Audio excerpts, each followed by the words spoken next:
Hello, welcome to Do It Yourself Trouble. Today I will show you where to find and how to change our car information's permissions in Samsung Galaxy S22 Ultra.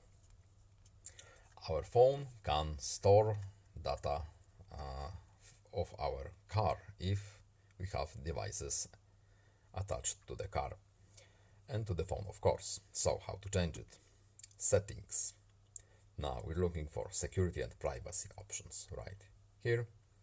At the bottom here we have permission manager, and here is a list of all the sensors and permissions that can be granted and revoked to our phone. Here we have additional permissions, and here is car information. As of right now, we don't have any applications that will store our car information, but this option is hidden in additional permissions if we are looking for it.